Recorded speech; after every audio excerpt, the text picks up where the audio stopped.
thousands of chickens, thousands, running around everywhere, quack, quack, quack. For those of you who don't know, Vince Staples is a comedian and actor who got famous for making shitty rap music. He kind of broke out due to his quick-witted, dry sense of humor during interviews while on album cycles, and also this video. Where the hoes? Where the bitches? Every real know the difference. Since then, Vince has pursued acting, appearing on shows such as Alba Elementary. That's called game. You'll know about it one day. Which is fortunate for him because his music Kinda sucks dick. I'm just kidding. I like Vince's music. He's the only rapper I listen to regularly besides King Dan's, Geezus, and Thugnificent from the Boondocks. I don't like Jid that much, which is surprising to most people because I'm a white teenage boy with an upper middle class background, and that's literally Jid's exact demographic. But his new album is literally just Dax with better lyrics. Jid really raps like the Dean from Community, but with a somehow higher pitched voice. Run, Ricky, run, run, nigga, run, nigga, jump, come, here they come, run, run, run, run. Another stuffed shirt with another white collar. Criminals, Wall Street, taking the pie, and all the black man gets is a plate of white lies. But back on track. For those of you who don't know, Vince Staples also produced a 2-season Netflix original series. I would assume many of you didn't know that, because Netflix did not make any attempt to market this show at all, and then canceled it abruptly after its second season. It was as though the act of marketing this show was gonna give every single Netflix executive permanent gonorrhea. So, let's go episode by episode to see what went wrong. I mean, I like the SoundCloud rapper guy he was stuck in jail with, but besides that, the pilot episode really just drags. It has some nice ideas, don't get me wrong, but it never really builds up to anything substantial that I actually cared about. There's one part where Vince Staples' character, also named Vince Staples, is saying like a phone number, but they censor out that name to keep that person like anonymous, as if this was a real person, which as an idea is pretty clever, but in practice, it just came off as kind of corny and stupid. And that was really emblematic of the rest of the episode. Don't get it twisted, this episode wasn't terrible as far as pilots go, but it was bad as far as a regular episode of television is supposed to be. D tier. The Rick Ross quack quack quack scene was hilarious. This episode makes it explicit that this universe is incredibly far from the real world, so some suspension of disbelief is necessary, which I'm all here for. The pilot tried to be too realistic in my opinion for the suspension of disbelief to take place, leading to a weird uncanny valley kind of feeling when watching it. Another departure from the pilot is Staples' character being drastically more justified in his behavior. In this episode, whenever he's a dick, it's for a reason, which makes a ton of sense because most shows like this have a pilot that is usually a different vibe than the rest of the show. Think BoJack Horseman's pilot, for example. Damn bro, BoJack Horseman is really like One Piece for white people. B tier. In episode 3, you actually get to know the characters and their personalities because there's actual conflict between them. Vince has his first internal conflict of the show, and I liked how he does basically nothing the whole episode, since the whole A-plot is about him having to deal with this internal conflict, with him having to provide for the people around him, and Vince literally feeding the family at the end was some nice symbolism. It was also very funny, which is basically a given with this show at this point. That bitch that had it out for me since '88. What happened in 88? She introduced me to her boyfriend. Uncle Ben? No, your daddy. The direction really shines through in this episode in particular though, and in my opinion, O.J. Simpson, Uncle James, is the best one-off side character we've had, probably since the prison rapper. S tier. This episode really leans into the wackiness of the world, which I like. Vince is way more relatable here. I don't like when he was mean in the past because he was just being a dick to people who were nothing but nice to him. But here, his actions are way more justified and funny. I like how he gets shit on every single time he tries to do a good thing. I think the scene when he tries to give money to that single mom is probably the best scene in the entire show so far. And scenes like this make his eventual blow-ups way more justified and funny. A tier. There's some nice action in the season 1 finale, but for me, it was just not that engaging or interesting. I liked the beginning sequence and how no one in the school knows who Vince Staples is, but that was about it. And I'm so sorry, but I'm never gonna be convinced that this guy kills people. Vince Staples has the most innocent looking face I've ever seen in my entire life. This dude is a good kid, straight A's. It's like when Jid raps about killing someone, but it's like, no you did not. You sound like Alan from Gumball out here talking about hiding dead bodies. D tier. Overall, Season 1 has some high highs and low lows. Through it all, the humor was usually very on point. The only episode I think I didn't laugh out loud at was the finale, but that episode barely had any jokes in the first place, at least relatively speaking. The best way to describe season 1 of the Vince Staples show is that it's like Black Curb Your Enthusiasm. I mean, you could also make the case that it's like a live action version of the Boondocks. I still hear their screams. But Black Curb Your Enthusiasm sounds way catchier. In Curb, Larry is a walking intrusive thought, portraying that selfish part of everyone which just wants to speak its mind and is indifferent to being problematic. The character of Vince Staples portrayed in season 1 is very similarly a kind of relatable douchebag. Although, the way this character is portrayed in the Vince Staples show is slightly different to Curb, because his character never really faces consequences for behaving like a douche when he does. That's partially why my favorite episodes are when Vince Staples' character is being treated like shit by everyone else, and also partially because those situations lead to the best character development and comedy that the show has to offer. Him being too nonchalant in season 1 overall is the same problem I have with his music generally.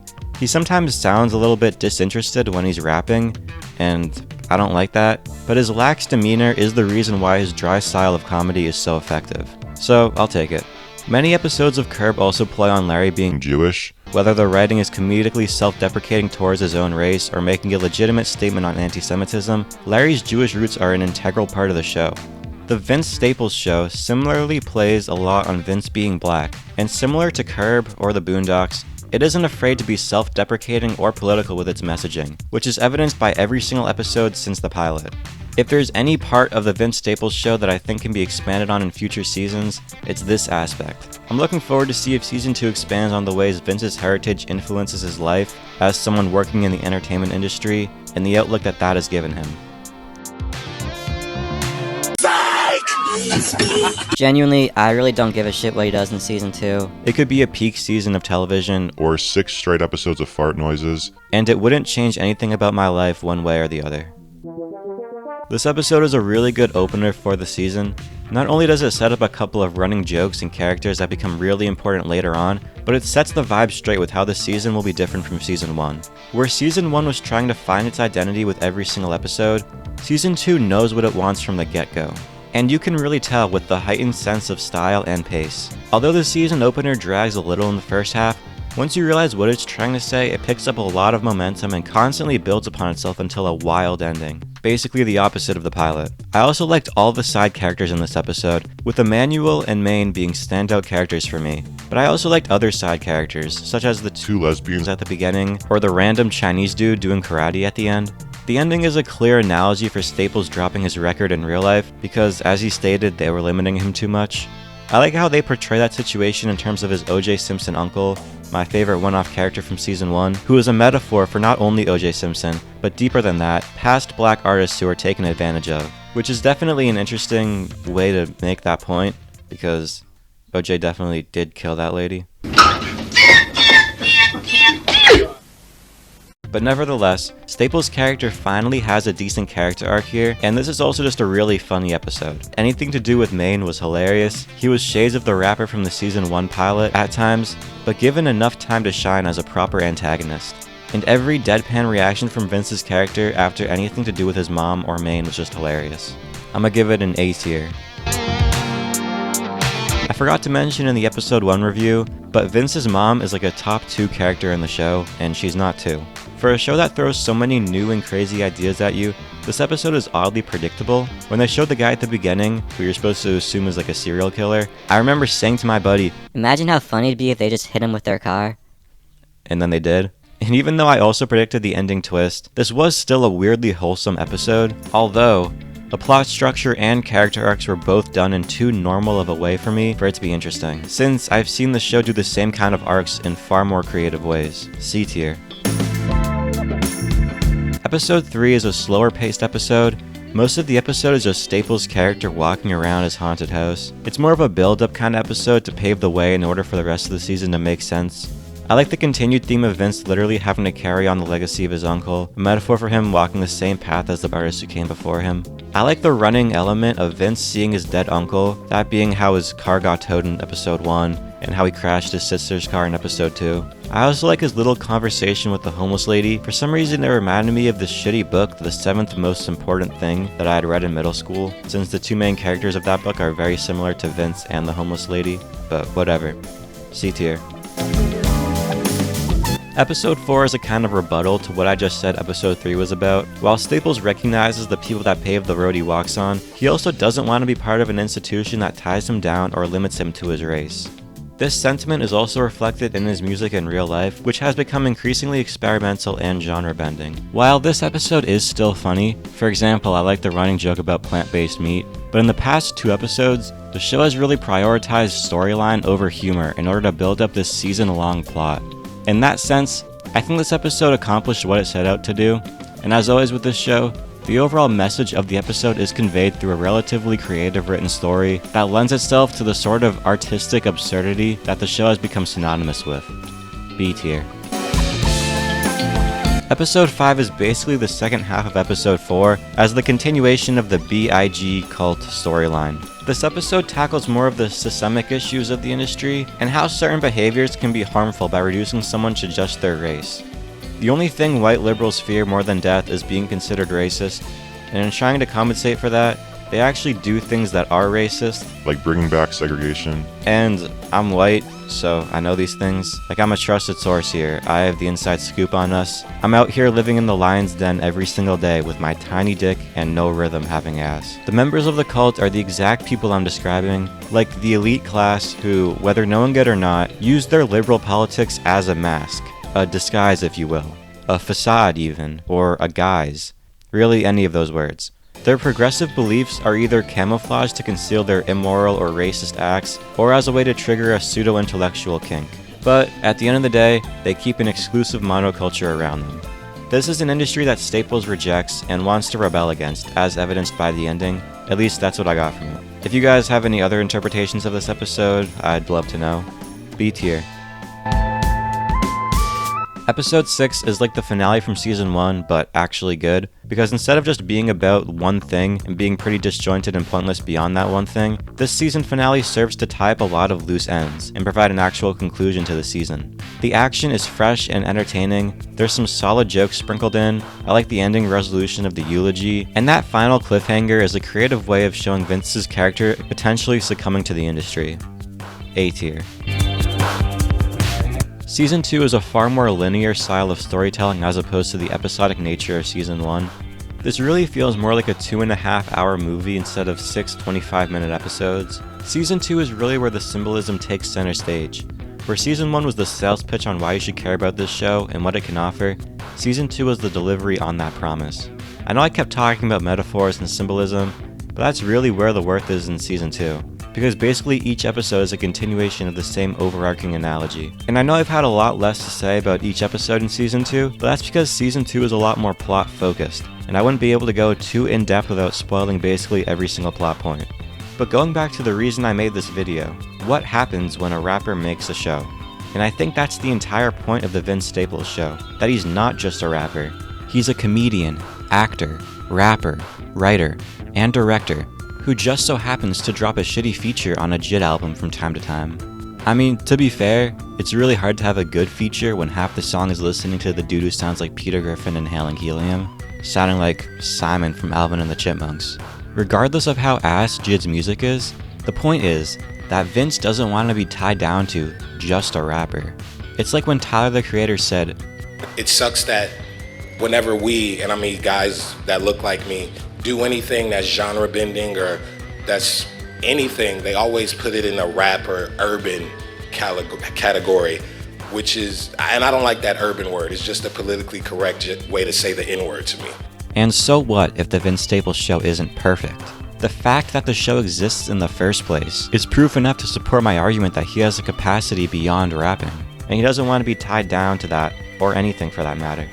You can see that in his music, which is, yes, influenced by hip-hop, but has branched into experimental electronics and rock music in Vince's albums Big Fish Theory and Crybaby. The Vince Staples Show is interesting as a case study, not only because of the, at times, jaw-dropping visual and literary artistry on display, but because the show greatly benefits from the added context of Vince Staples' real-life documented struggles. Let me explain.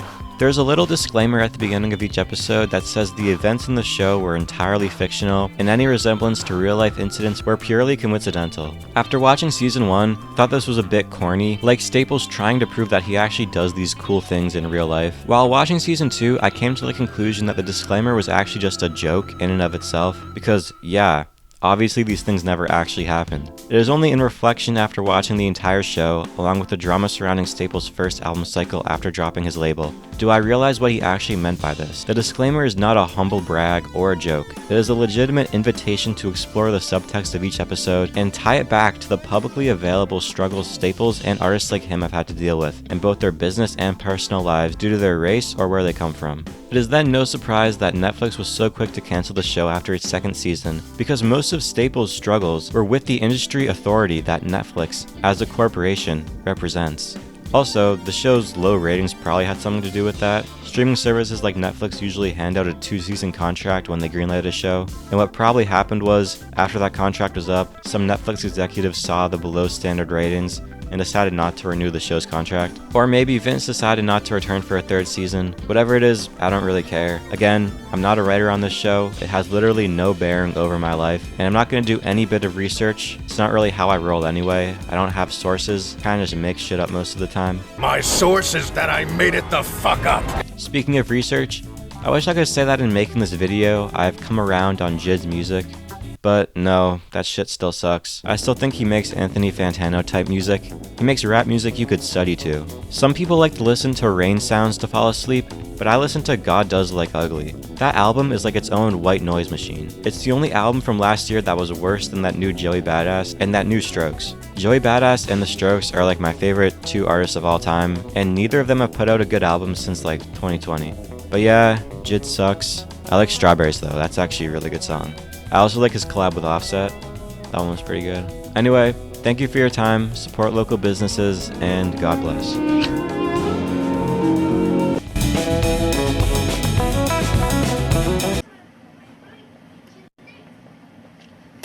I'm sorry. I just need y'all out my business.